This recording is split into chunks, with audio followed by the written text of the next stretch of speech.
This is a selection of short videos that cover many of the aspects that existed on Herod's Temple Mount.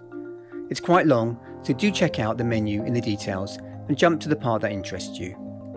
Almost all the descriptions you will hear today are taken in some way or form from Lean Rittmeyer's great book, The Quest, Revealing the Temple Mount in Jerusalem, a must-have for anyone interested in this ancient biblical site.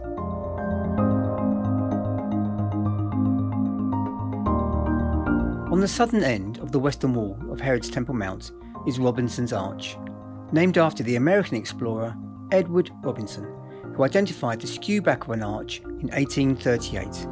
This great flight of steps leads up to the Royal Stoa.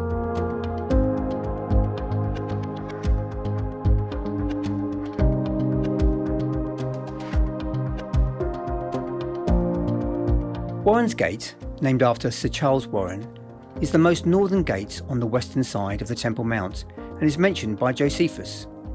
The location was probably chosen to give direct access to the Temple Mount from the street and would have come out near the Kipponus Gate on the Temple Mount.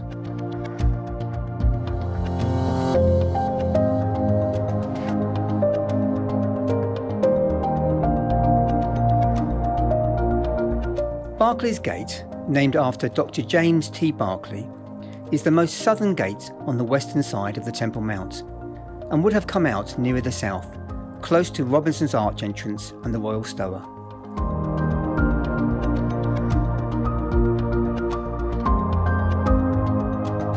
Part of the massive lintel stone of this gate can still be seen on the remaining part of the western wall today.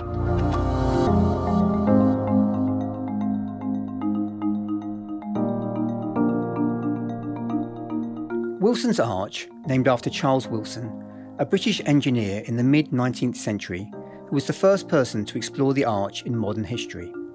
The arch is part of a row of arches that supported this large bridge connecting the Temple Mount with the upper city.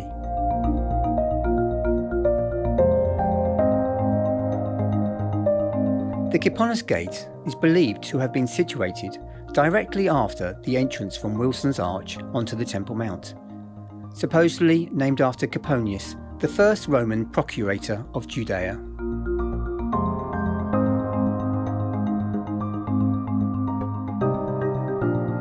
These two huge entrances to the Temple Mount on the southern wall were originally named the Holder Gates, most likely after an Old Testament prophetess who lived in Jerusalem at the time of King Josiah. They are most widely known as the Triple Gate and Double Gate for obvious reasons. Both take a route through the lower sections of the Temple Mount and lead up to the platform just past the Royal Stoa. Some researchers have proposed that due to the beautiful carved domes in the ceiling of the Double Gate, it could have been the beautiful gate mentioned in Acts 3, where the lame man was healed by the apostles Peter and John.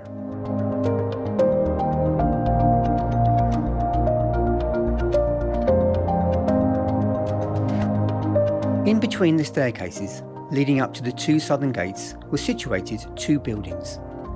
Excavations show the remains of several mikvaot, or ritual baths, in the westernmost building here on the left, insinuating a building for ritual cleansing, while the right building was probably a public building of some kind.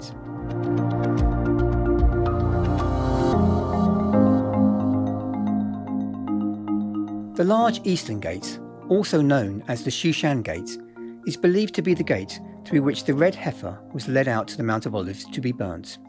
Although there is another gate on this side, it gives entrance to the Herodian underground areas that we know as Solomon's Stables, and is not a gate as such.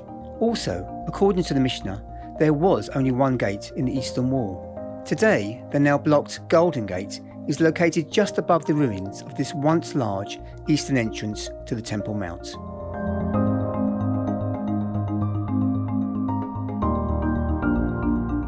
Just prior to the Shushan Gate was an entrance through the city wall known as the Mifkad Gate. Its whereabouts aren't fully known, but we know that it was close enough to the eastern gate for the priests to carry the sacrifices out to the Mount of Olives.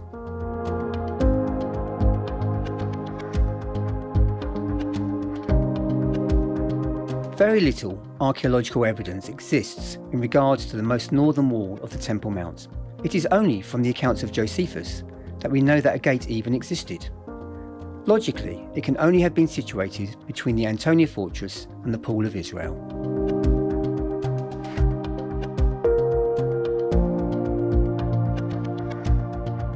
It appears that the Pool of Israel existed in some form or another right up until the 1930s, when it was filled in. Warren investigated the bottom of the pool and found the plastered floor 23 metres below the level of the Temple Mount courts.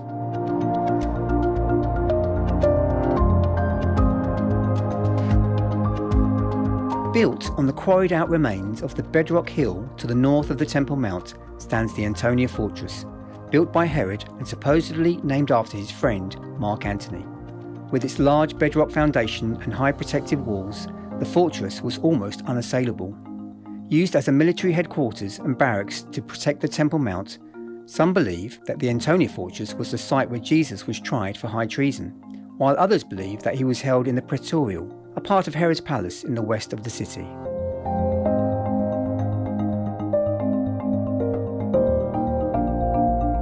Just to the north of the Antonia Fortress was the Strothian Pool, which supplied the Antonia Fortress with water. During the capture of the Antonia in AD 70, the Romans built a siege ramp in the middle of this pool and, after battering the walls of the fortress, gained access to the Antonia and thereafter the Temple Mount.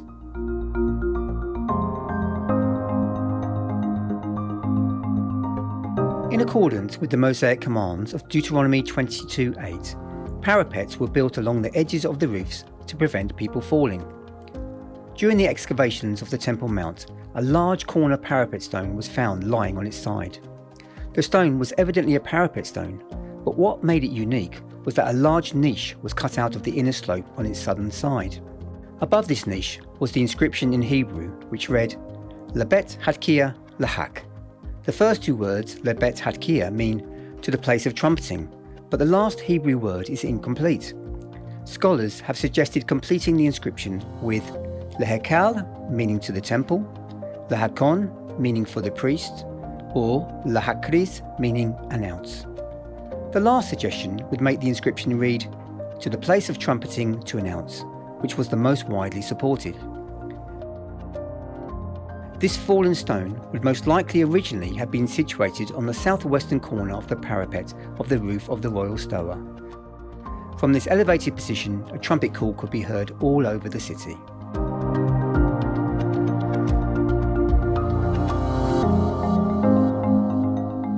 The royal stoa, also known as the royal colonnade or royal portico, was an ancient basilica constructed by Herod the Great during his renovation of the Temple Mount at the end of the 1st century BC. Probably Herod's most magnificent secular construction, the three-aisled structure was described by Josephus as deserving to be mentioned better than any under the sun. A centre of public and commercial activity, the royal stoa was the likely location of Jesus' cleansing of the temple recounted in the New Testament. Initially, following the plans from the quest, I made the stoa with a pitched roof of clay tiles. But, after discussion with Lean, it seems that in the excavation of the Temple Mount, no clay tiles were found, making it very unlikely that these were used. Subsequently, I went with the Roman-style flat roof.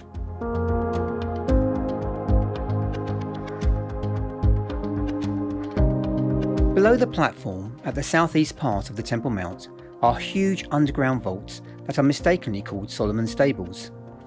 The Crusaders who seized the Temple Mount from the Muslims in the 11th century assumed the rooms must have been used to stable the horses of King Solomon, whereas these vaults were most likely built to support the corner of the expanded Temple Mount, and then the space utilised for storage.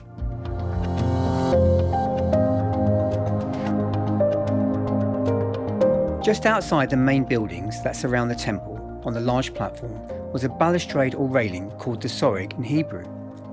At certain intervals, this barrier carried inscriptions in Greek and Latin forbidding any non-Jew to enter.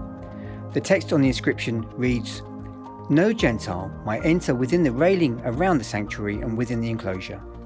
Whosoever should be caught will render himself liable to the death penalty, which will inevitably follow."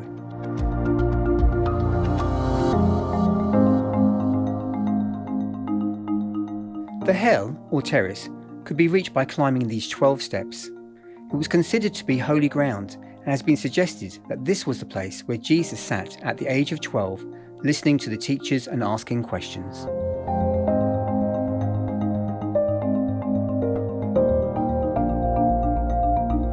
The Court of the Women was the furthest point at which women were allowed to enter the temple precincts. At certain times of the year, the women and men would be separated from each other, with the women having to stand on the balconies surrounding the court.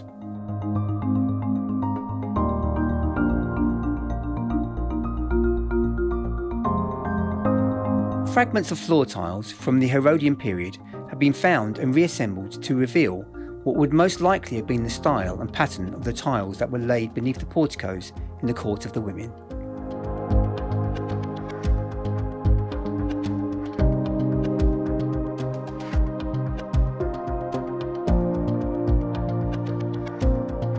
"13 collection boxes called shofarot were situated in the Court of the Women. They got their names from the shofar-like trumpet that funneled out on its end. It is in one of these shofarot that the widow's mite would most likely have been dropped.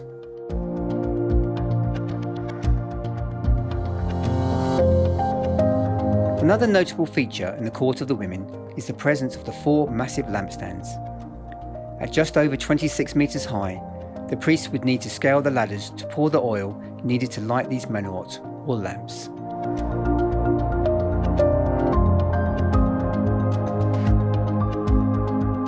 A stairway of 15 semicircular steps led up from the Court of the Women to the Court of the Israelites.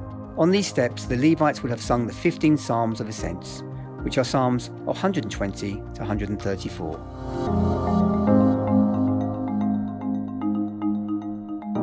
At the top of the 15 steps was the imposing Nicanor Gate. According to Josephus, the large doors of the gate were of Corinthian bronze and far exceeded in value those plated with silver and set in gold. The gates were usually kept open so that worshippers could follow the proceedings in the temple court.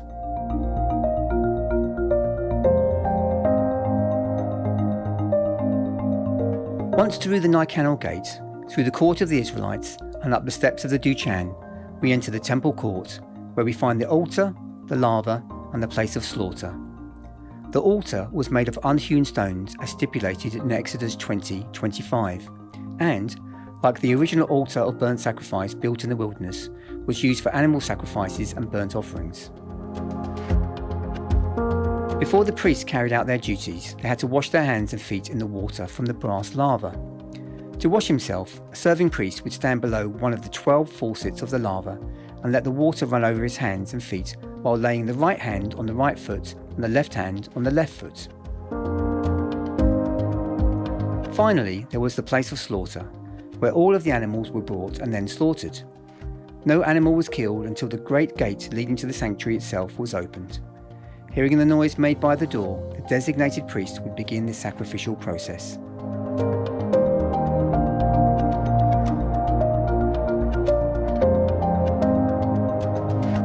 Josephus called Herod's temple a structure more noteworthy than any under the sun. The temple was indeed a colossal structure, measuring 100 cubits in length, breadth, and height. It stood on a 6-cubit high solid foundation and had 2 stories, each 45 cubits high, including a roof structure of 5 cubits. On the roof was a parapet of 3 cubits in height, on which were 1 cubit high golden spikes, made to prevent birds from perching on the roof's edge and fouling the temple. The total height of the temple was therefore 100 cubits.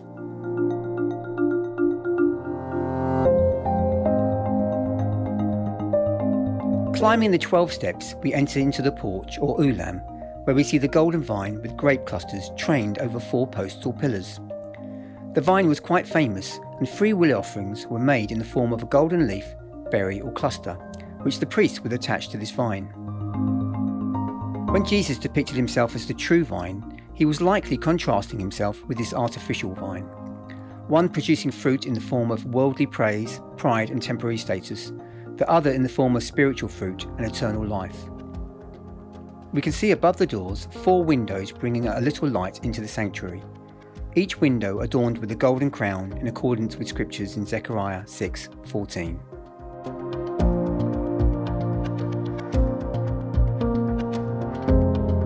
The opening to the sanctuary had two sets of double folding doors that, when opened up, fitted perfectly into the recesses in the passageway to the sanctuary.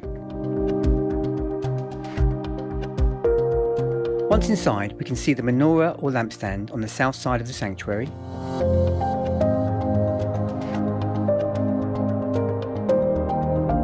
the table of showbread on the north, and the altar of incense on the west. All three in the exact same positions and manner as they were positioned according to Scripture in the first tabernacle in the wilderness. Things differ, however, when we go behind the massive veil that divides the sanctuary from the Holy of Holies. We would have expected to find the Ark of the Covenant, but it was completely empty. The Ark of the Covenant having been lost in 586 BC when the Babylonians sacked Jerusalem. At least, archaeologists have found no reliable records after this date. So the Holy of Holies stood empty, and the high priest could only offer incense on the rock where the Ark would have stood.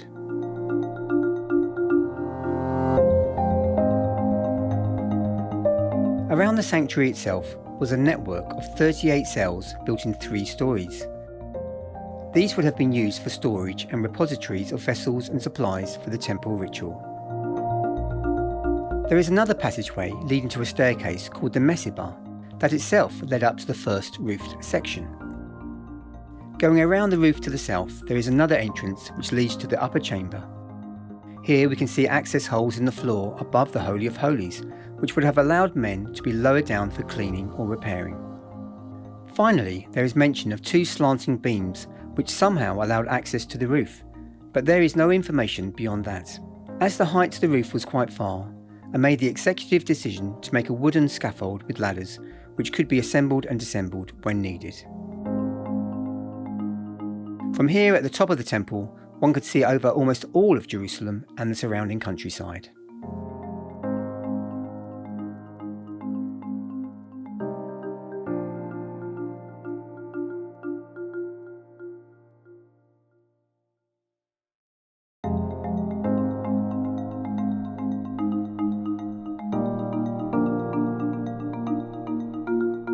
According to Midot 1:3, it was through the kindling gate that wood for the altar was brought in and stacked into wood piles. The high priest would have lived in the wood chamber for 7 days preceding his service on Yom Kippur. The gate of the firstlings, or firstborn, is where the firstborn offerings were brought into the court, and, according to the Temple Institute, they were attributed a lower level of sanctity, and therefore their slaughter was permitted anywhere in the court. Because of this, they were brought in on the southern side.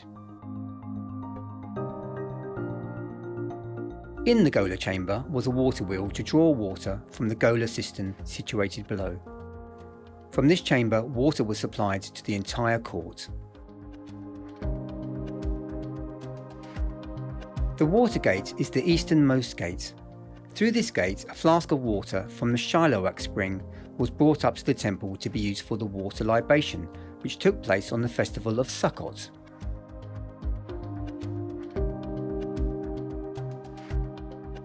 This chamber is generally identified with the council chamber where the Sanhedrin would have sat.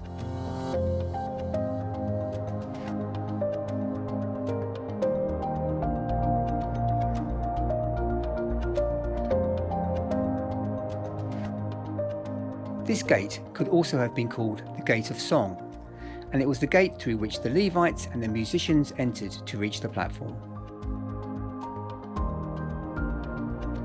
The parva, or salt chamber, was used for the conservation of hides by salting. On the roof was a mikvah, in which the high priest would immerse himself on the Day of Atonement.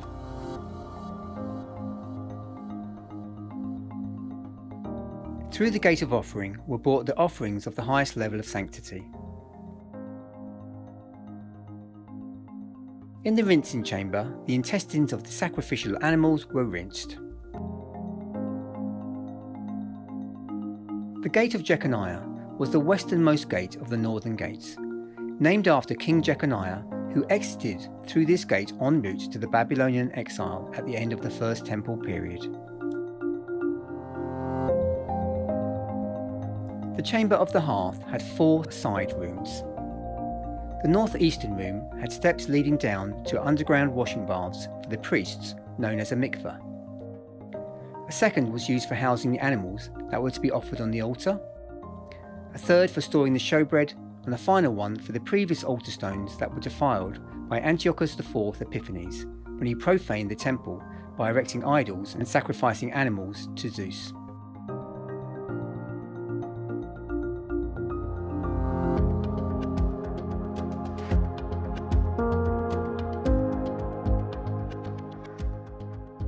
The chamber of the lepers was on the northwest side of the court of the women. An Israelite with leprosy would come to this chamber and follow a ritualistic process of cleansing in accord with the Mosaic instructions. Jesus refers to this when he heals the leper in the Gospels. He tells him to show thyself to the priest and offer the gift that Moses commanded for a testimony unto them. Lean goes into greater detail on this in his book.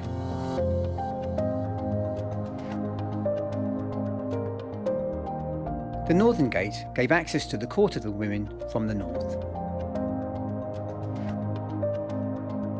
To the northeast was the chamber of the woodshed, where priests with a blemish had the task of examining logs for woodworm. If woodworm was found in a log, it would be disqualified for use on the altar.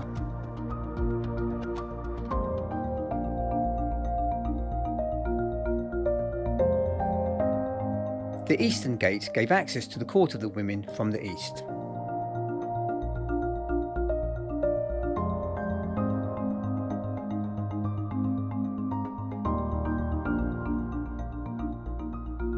To the southeast was the chamber of the Nazarites, where, on completion of their vows, consecrated men would come to be released from them.